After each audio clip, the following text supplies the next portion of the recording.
ఓం శ్రీ గురుభ్యో నమ. జీవితంలో అనేకానేక విషయాలను రహస్యంగా దాచుకోవాలి.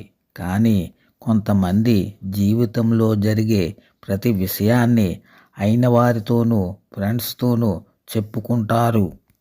అలా చెప్పుకోవడం వల్ల ప్రమాదమే కాదు, ఒక్కొక్కసారి జీవితమే సర్వనాశనమైపోతుంది. అలాంటి దానిలో మొదటిది ఆర్థిక పరిస్థితి. ఆర్థిక పరిస్థితిని ఎవరికి చెప్పకూడదు. ఎందుకంటే ఆర్థికంగా వెనుకబడితే సహాయం కోసం చూస్తాడని దరిదాపులకు రారు, పట్టించుకోరు.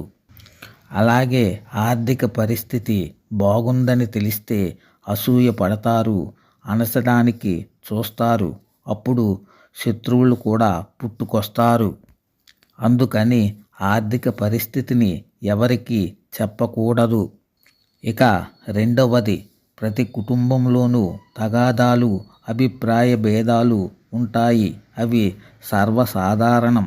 అందుకని ఎవరికైనా చెప్తే వాళ్ళు తగవులను, అభిప్రాయ భేదాలను పెద్దవి చేయడానికే చూస్తారు.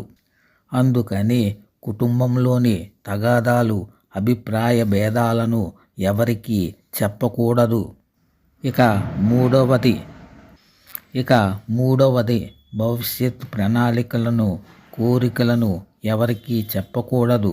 నేను ఈ పని చేయబోతున్నానని చెబితే వాళ్ళు అసూయతో ఆ పనిని నాశనం చేయడానికి చూస్తారు, చెడు ప్రసారం చేస్తారు.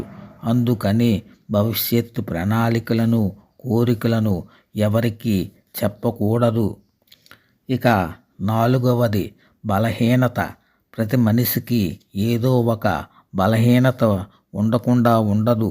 ఆ బలహీనత గురించి చెప్పుకుంటే వాళ్ళ స్వార్థం కోసం మీ బలహీనతను వాడుకుంటారు.